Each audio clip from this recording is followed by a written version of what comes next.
Before we get started, I want to acknowledge that tonight I am standing on the Kulin Nation, and I want to pay my respects on behalf of all of you here tonight to their elders past, present and future.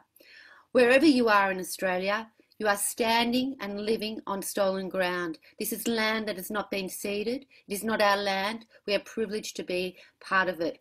And I think that even though we're in these extraordinary times, it seems to me it's more and more important that we acknowledge our very beginnings and we acknowledge the future that we want. So, on behalf of you all, I acknowledge that tonight you are standing and living on stolen ground. It is my deep, deep pleasure tonight to introduce you to one of reading's favourite friends, to a man that has been filling our screens for many, many years, for someone who has unfalteringly given us gift after gift after gift. And of course, I'm talking about Bryan Dawe. I'm talking about the man that is an artist, a satirist, a writer, a screenplay, and altogether quite brilliant. Over to you, Bryan. Thank you. I didn't pay any money to this person for saying any of that, by the way. Andrew Fowler, who I'm about to introduce, is an award-winning investigative journalist and former reporter for the ABC Foreign Correspondent Program and Four Corners. Andrew began his journalism career in the early 1970s, covering the IRA bombing campaign for the London Evening News. He has been the Chief of Staff and acting foreign editor of the Australian newspaper, which we can all forgive him for. Andrew first interviewed Julian Assange for Foreign Correspondent in 2010, for which the program won the New York Festival Gold Medal. And he wrote the first edition of this book, The Most Dangerous Man in the World, in 2011. Andrew has written two other very fine books on journalism, The War on Journalism, and one I've just finished reading and highly recommend, called Shooting the Messenger, Criminalising Journalism. Andrew Fowler, thank you very much for joining us tonight. I haven't said that for a while. First of all, congratulations on an excellent update of The Most Dangerous Man in the World. You stated in your recent book on the media, Shooting the Messenger, that at a time when journalists have never been more needed to explain the complexities of an increasingly integrated world, they have never been more under attack. In many ways, the extraordinary story of the silence, WikiLeaks and Assange has more global ramifications now than perhaps when your book first appeared 9 years ago. Many of the things you're saying in the first edition today, we see very clearly. And it seems pretty obvious that silencing the idea of Julian Assange and WikiLeaks does evolve from fear by governments of more clones of them, in essence, frightening off the whistleblower. There's no doubt about that, Bryan. In fact, the notion of persecuting and pursuing Assange has always been about just that. It's been about silencing journalism. It's been about intimidating journalism. Let's not forget that Assange was also working with The Guardian, Le Monde, New York Times at times, and El País, other newspapers. And the notion of being able to single out Assange for prosecution or persecution, you might call it, is to send a message to everybody else involved in that venture that they have to watch their step because they could be next. I suppose the good news is that the attempt to intimidate Assange didn't work because Edward Snowden came out in 2013 and revealed many of the secrets that the United States had held close about the way they were spying on not only their own citizens, but the rest of the world. So it works up to a point. It works up to a point, but it depends on the individual and whether the individual organisation or the individual journalist decides to be intimidated. And certainly Assange is an example to us all that he's not intimidated, but he is in grave danger.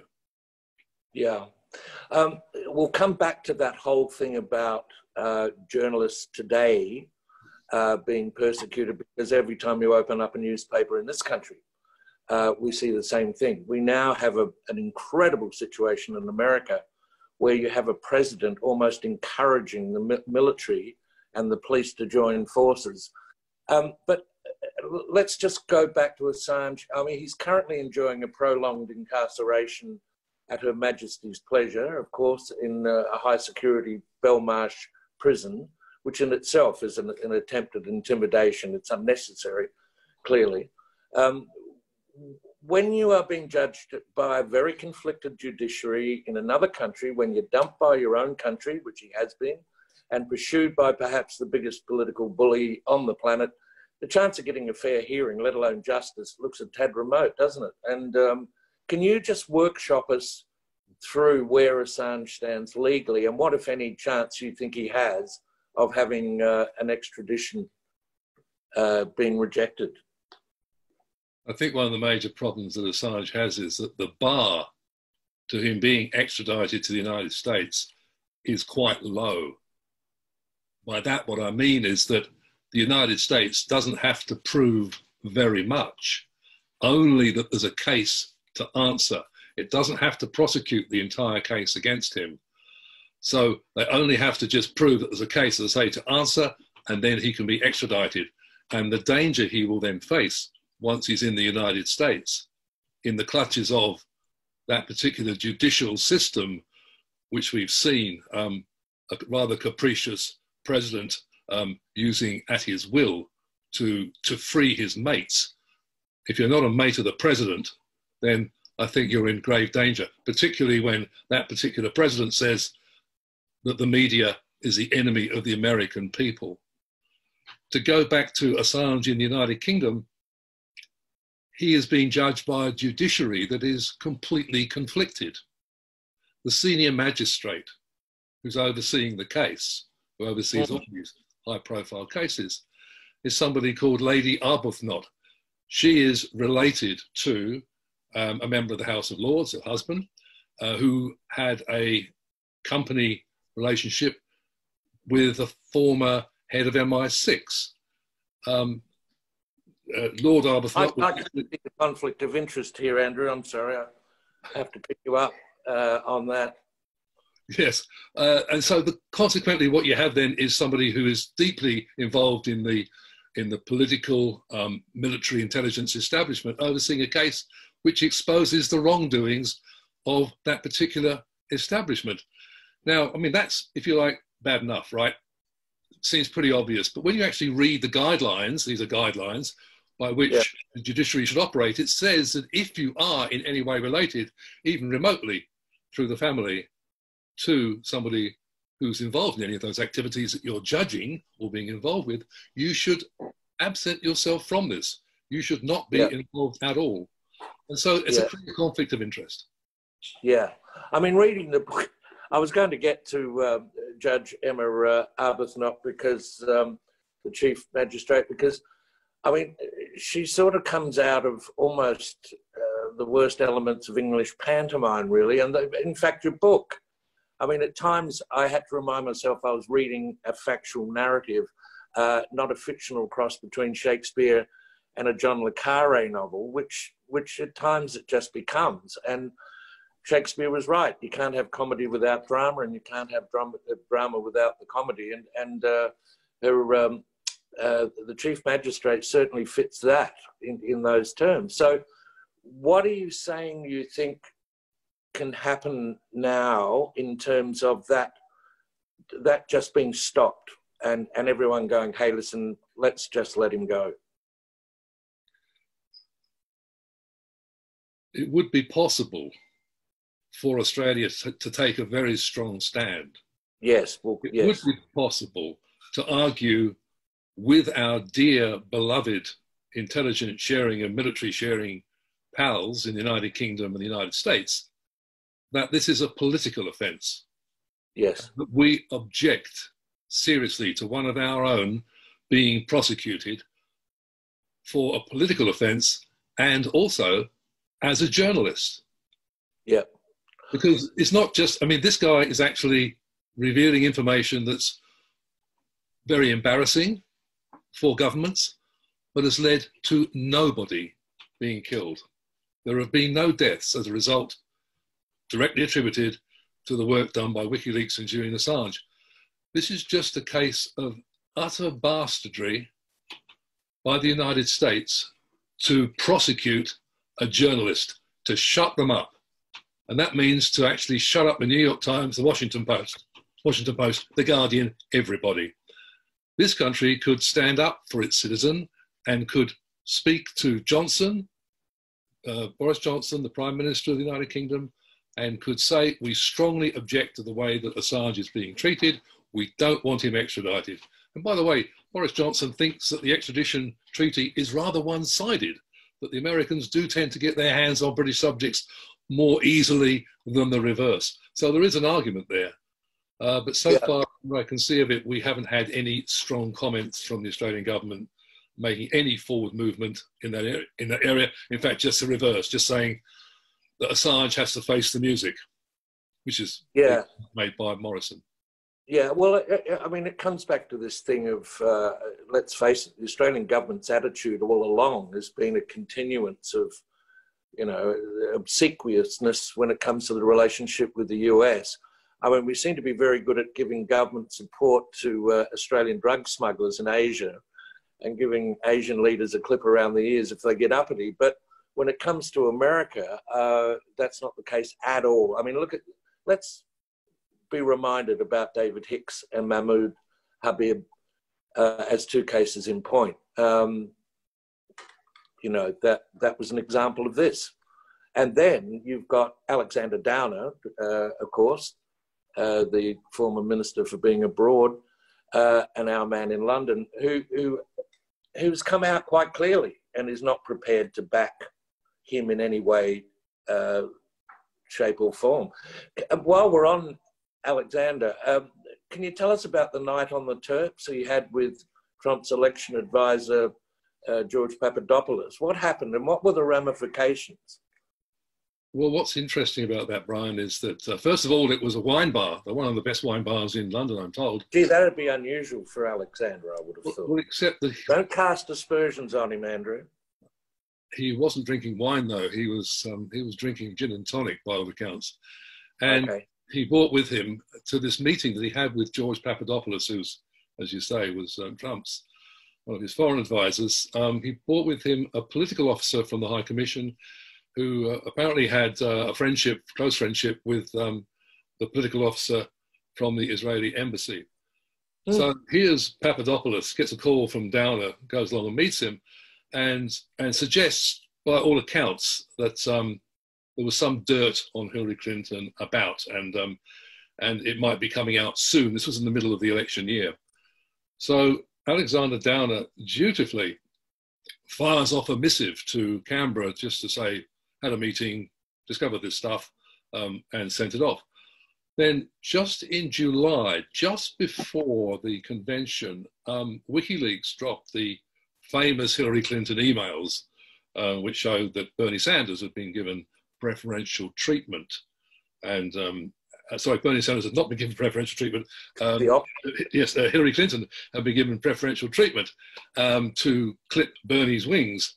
And at that time, Dawe now went straight to the American embassy in London and told them that Clinton's emails might be connected to Russia.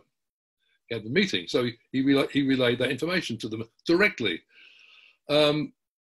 without telling Malcolm. Without telling the Prime Minister of Australia at the time, Malcolm Turnbull, who said that Dawe had no right to do that. And I mean, and I think, you know, he's actually an Australian representative, the High Commissioner in London, and dealing directly with the Americans. Yeah. 2 days after that information was passed to the Americans, the FBI sought an interview with Dawe right out of the blue, and it was like, what the hell's going on? Suddenly we're being asked, the FBI is asking to interview our High Commissioner. And that was the beginning of the Russia Gate investigation. It was, as the FBI described it, it was the tipping point. That was the point when they then started looking. We will come back to the Russian spook thing, because that's an important part of this story. Can we just go back to the embassy now, because there's some fabulous stories in the latter years that make this very Shakespearean, particularly the bizarre activities leading up to the British Wallopers storming the joint and hustling Julian off to his new accommodation at Belmarsh. This was really beyond pantomime, wasn't it? I mean, when I read this, it's like a script from one of those British carry-on movies, you know, Carry On Up the Embassy. Can you explain what happened? Because it was beyond me to explain it. I'll do my best, as simple as I can. It's in the book. Better told, I think, but I'll do my best. What happened was a group of what you might call opportunists got their hands on some video surveillance material of the Ecuadorian embassy. There was apparently acres of it because the embassy had been under internal surveillance for many, many years, since 2015. Yeah. So these chancers decided, having got their hands on this material, that they would put out on Twitter. They sort of say, well, look, we've got this information. Who wants to buy it? So WikiLeaks, Christian Hrafnsson, who's the editor-in-chief, saw this and thought, that's very interesting. We might. I'll have a look at that. So he arranged to meet these people in Madrid, where they were based. And they met. And these guys wanted, and they were three men, wanted 3 million euros for the material. So a deal of sorts was clinched. This is over coffee, isn't it? Over coffee in a very palatial hotel. In Madrid. In the middle of Madrid, yeah, an unlikely place to be. And so they got WikiLeaks got hold of this material and went back to London. And they decided, let's tell the media that we've been spied on. Our legal representatives advising Julian Assange on what to do and how we're going to deal with this complex situation has been recorded and is possibly in the hands of the Americans. So they decided they'd hold a press conference, which they duly did. And they showed the slides. These were pictures of the material that was showing what was going on inside the embassy, thinking the media would be mightily interested, which they were, of course. But people that were far more interested were the Metropolitan Police. Yes, I was going to say within hours. Yes. They crashed in the door and dragged Julian Assange out down the steps. Enter stage right. Exactly. Well, I mean, Shakespeare did say, Claudius in Hamlet said, when sorrows come, they come not single spies, but in battalions. And away it went from there, didn't it, really? Everyone got involved. It did indeed. I mean, he was carrying Gore Vidal's book out the door called... Yes. A wonderful sense of irony to carry a copy of that book. The secret state down the stairs as he was taken away. Can I just say something as a passing thing? I mean, considering the surveillance, because it starts off just normal surveillance, and then this Spanish mob get involved, don't they? And they can see a quid, so they do a really botchy job of covering the whole thing. But incredible surveillance. I mean, what I wanted to know was, how could Assange and his partner in the end up pregnant twice? I mean, does that bring new meaning to the word quickie or what, you know? Well, I think it might bring new meaning to the word covert. My God. I mean, the ability to actually have that relationship over that period of time, 3 years, I think it was, accounting. It was, yeah. To actually, and to carry on a substantial relationship when you're under so much pressure. Was extraordinary. And to actually, and to maintain that, and to maintain a relationship in that period of time. To have children, but also to have them come into the embassy. It requires an extraordinary strength of character to do that. Yeah, yeah. Um, I mean, it was interesting going back to Downer again about what happened with Papadopoulos, etc. When he came, when Downer, what was it, this November at the Canberra Press Club, I think it's important to reiterate how much we haven't done for Assange. And Downer said, even if Australia wanted to bring WikiLeaks founder home, it doesn't have any grounds to do so. Now, and he said, it doesn't matter whether you agree with the operation on WikiLeaks or not, everyone has to face the law. I mean, what is that about? Does it matter? It's patently untrue. I mean, it's patently untrue. What Downer said is patently untrue.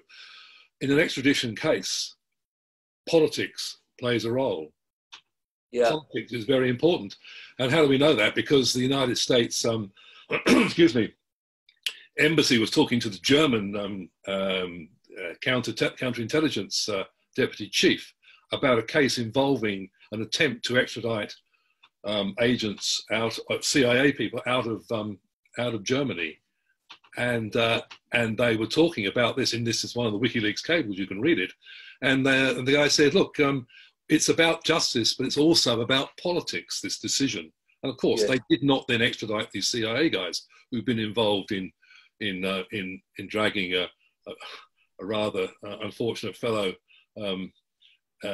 off a bus in North Macedonia when he sort of stumbled. Well, I'll get on Mr. El Masri. I'll get on to him in a minute. If we could just stay with Australia. Yes. I mean, historically, we expect this sort of fawning behaviour from most Conservatives, not all of them, to be honest. But the Labor Party hardly distinguished itself in this matter either. I mean, Gillard was no supporter, nor was Bob Carr when he was the Foreign Minister, is now, I believe. Sure. Nicola Roxon. I mean, that's what is rather tragic, isn't it? How collective politically, apart from some individuals who just left him to it, you know. Yeah. And it goes to the heart of that, to the intelligence sharing relationship, and the United States will come to our aid. Well, certainly that's another question, but the intelligence sharing relationship is what it's all about. And the governments are just terrified that the Americans will cut off our intelligence, and we will be, as they'll see, kind of blinded in parts of the world. And I mean, if that's a realistic proposition, well, then tell us why we're not going to the aid of our people. If that is the issue, then explain that to us. I mean, Howard pointed to it in part when he talked about the invasion of Iraq, a very unpopular war in this country with hundreds of thousands in the streets. And he said part of the reason for going in is to do with the intelligence sharing relationship that we have with the US. So let's have that argument out, and let's work out whether or not it's worth it or not to be abandoned in a foreign country because of the intelligence sharing relationship with the United States. Is that what we accept as Australian citizens? Yeah. You're a strong believer as a journalist. If you can't prove it, don't say it. You're also stated in your book where the information comes from is not important if it's in the public interest. So colouring the perception of Assange has become almost an Olympic sport, hasn't it, over the years? And it kept on going from the Swedish sex charges right through to finally him being painted as a Russian stooge, or as an ABC TV executive producer known to both of us so stylishly described Assange as Putin's bitch. We won't go into the loss of journalistic standards at the ABC right now, but let's talk about the things that seem to have turned some people off Assange and WikiLeaks. Assange is the Russian stooge. You have a strong view about that. Well, where's the proof? Yeah. Well, you can't just say this. But that's what was happening, wasn't it? No, you can say it. But as a journalist, you go back to 2008 and you read a counterintelligence document leaked by WikiLeaks, written by the army, which said specifically, destabilize WikiLeaks and go for the center of gravity and hit the center of gravity to destabilize it. Because it's a threat to United States military establishment. So as a journalist, I go, okay, the US says that he's Putin's bitch. Well, where's the evidence of that? And Is it that he took documents that may or may not have been provided to anybody who asked for them, by the way, which showed that the Clinton administration had been, the Clinton presidential aspiration had been favoured over Sanders? If that's the argument, that he's a bitch because of that, then we're all Putin's bitches, because every journalist worth their salt would have published that. I defy anybody anywhere, four corners somewhere else. If they're given documents which show that Hillary's getting preferential treatment, you publish. Well, that is the point, and that point hasn't been made very well by many people, because the media has chosen to ignore that small problem that they have on their hands, when they should have published, no matter what. Yeah. To Mr. El-Masri, Mr. Khaled El-Masri, which I think is a really important part of that book, because first of all, it's not a name that rolls off the tongues. We probably don't know him very well unless you've been watching. But it was one of the reminders, I thought, in your book, that if we needed to know what a legal and a moral depths the US and others were prepared to go to silence Assange, then the answer is in the chapter in your book called The Trouble with Hillary. Tell us what happened to Lebanese-born German citizen Khaled El-Masri. It wasn't quite, he had an Arab name, so he must be a terrorist, but it came damn close. It did. In fact, he was having matrimonial troubles. So he decided to go to North Macedonia to get away from Germany, where he was living. As you say, Lebanese originally, but German citizen. And when he crossed the border into North Macedonia, he was stopped and taken off the bus he was on and held in a hotel and questioned day after day after day. And I discovered what's in the book. Of course, the reason he was stopped was because he had a similar name to an Al-Qaeda bomb maker. But it wasn't very well explained to the guards who dragged him off the bus, or to the interrogators who were working on behalf of the Americans, who tried to threaten to shoot him if he didn't admit he was an Al-Qaeda bomb maker. They eventually took him to Afghanistan, where he was held in a small cell, a filthy cell. He was psychologically tortured. He repeatedly asked for the German consul or ambassador or some diplomatic representation, got nothing. And here's the point about all this, Brian. The CIA knew he wasn't who they thought he was, but they didn't release him because it would be embarrassing. The Red Cross would discover that they had their extraordinary rendition program of snatching people off the streets, and it would become public and it would blow the cover. So they kept him in that hellhole in Afghanistan. And how do we know that? Because the Inspector General of Intelligence of the United States published a report, a full report that you can read, which says just that. So given that he's in these circumstances, he's eventually, after a few months, he's released in Albania, goes back to Germany, and then starts to try and put his life back together again and thinks, maybe I can get some justice here. So he... if I can just pull you up, I love what you described as one of the great acts of delusion and movements. Before being released by the CIA, you wouldn't want to miss this bit, the CIA instruct Mr. El-Masri to do what? Not to talk to them. Mr. El-Masri, you are not to talk to the media. About what happened. So he didn't. And Andrew, people like me are supposed to be doing satire. He talked to a lawyer. Yes. Yes. So he didn't talk to the media, he talked to a lawyer. No, I would have taken the CIA to the ACCC and charged him under the Restrictive Trade Practices Act. But he goes to a lawyer, but the injustices keep on giving, don't they? Well, they do, because he thinks, look, obviously this report's come out, it's exonerated me. He's built a whole profile involving a lot of WikiLeaks material as well. The case is very watertight about how he's been treated. And he goes to the United States, and the lower court kicks it out. He appeals to the higher court. They say no, it goes to the Supreme Court. and they say the White House has decided that this is now a matter of national security importance, and we can't hear the case. He then tries to bring a civil case, and when he goes into America, he tries to go to America, they block him at the border and say he can't come in. He can't bring his prosecution to the United States. So eventually he goes to the European Court of Justice. He does get some justice there. He gets a small payment, and he gets recognition that his story was true and that he had been so appallingly treated by a country who supposedly stands for democracy and justice. Yeah, well, you can see why Assange could be forgiven for feeling the cavalry wasn't going to turn up and he was going to get out alive. Okay, the dogs bark, the caravan moves on. It's January 2017.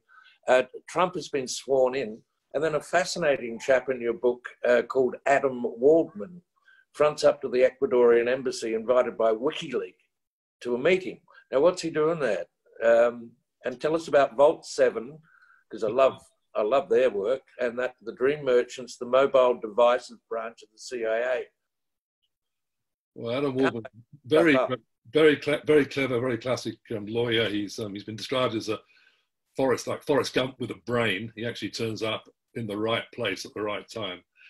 And his idea was to broker a deal with the American Justice Department where he'd worked. And he had contacts there. And they worked a plan where there would be some give and take. Assange could be free, but it wasn't clear how free he could be. He could leave the embassy because he needed treatment for a lung problem that he's got. But where he would go to the United States? How protected would he be? These are the sort of things that were going on. And the backdrop to this is that the CIA, the Americans know that Assange has got a lot of documents that are problematic for them. And so there's a certain amount of pressure here to get some sort of resolution to all this. In the middle of all this, James Comey, who's the director of the FBI at the time, decides to step in and kibosh any discussion, say no more discussions, but the Justice Department carry on. They say, we're going to carry on with the talks. They just ignore Comey, keep going. Later on, in mid-April of the year, there's a moment when a deal might be going to be struck, but it gets very, very tense for Assange. There's a change of government in Ecuador. He's got a problem with a new president coming in who's not supportive of him. And he's also got this nagging worry about what the Americans are up to, given that Comey had cut off any official relationship. So he puts out the second tranche of documents. He puts out what they call the Vault 7 second tranche. Yeah. And these are the documents which show, among many things, but they particularly show that the Americans have been spying on China in detail.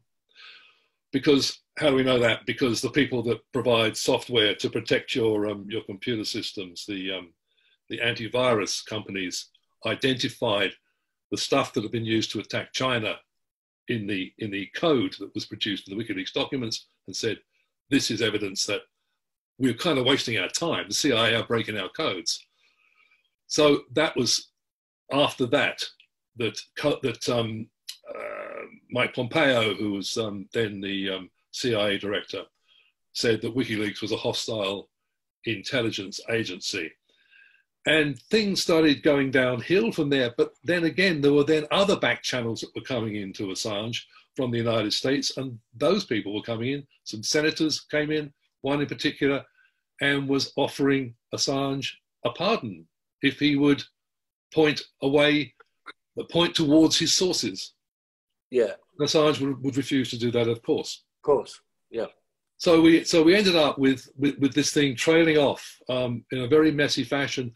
But at that very time, the security agencies, these are the guys who weren't actually the guys that got the documents and the stuff in the first place in Madrid. They were the agency that were actually in there filming Assange with his lawyers.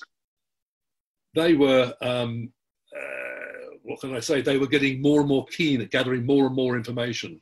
They put better cameras in. They put better microphones in the toilet, microphones everywhere, cameras everywhere, sucking up every single thing they could as the United States began building its case against Assange. So they were breaking the law by doing that.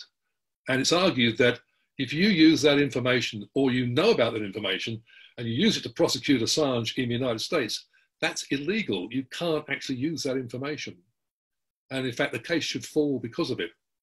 And in fact, the argument in London is that the case should fall because of that.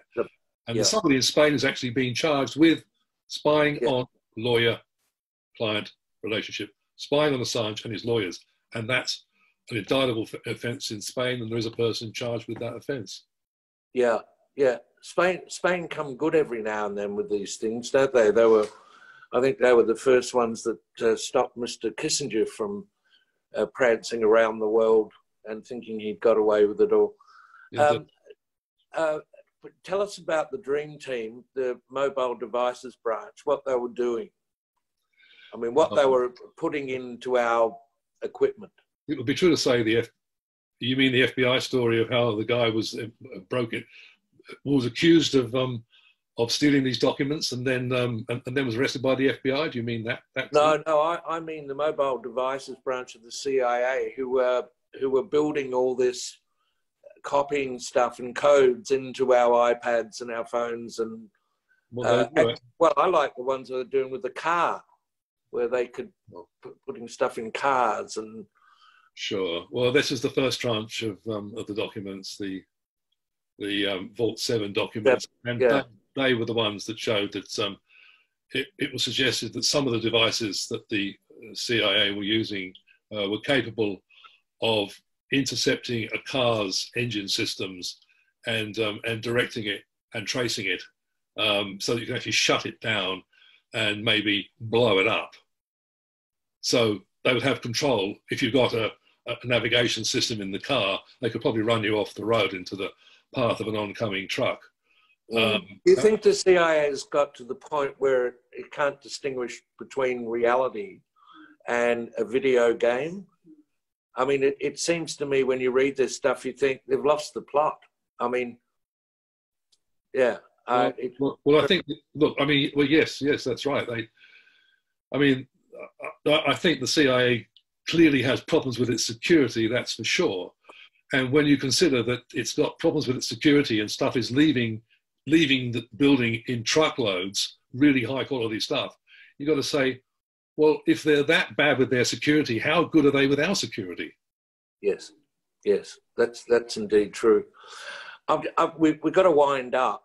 And I want to just, you're aware of Timothy Snyder, the historian, late historian whose book Tyranny, 20 Lessons from the 20th Century on Tyranny. All this comes around to some of the things that are happening at the moment. I read this today. One of Snyder's lessons was be wary of paramilitary. When the pro-leader paramilitary and the official police and military intermingle, the end has come. And this is why it's so important that we have the Assanges, the WikiLeaks, and the whistleblowers, surely.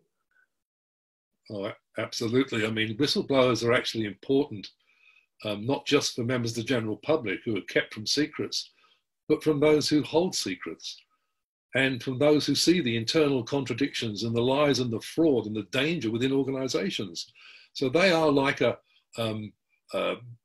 blowing off steam. They are an escape valve, because these secrets are only a small fraction of the big secrets that are held.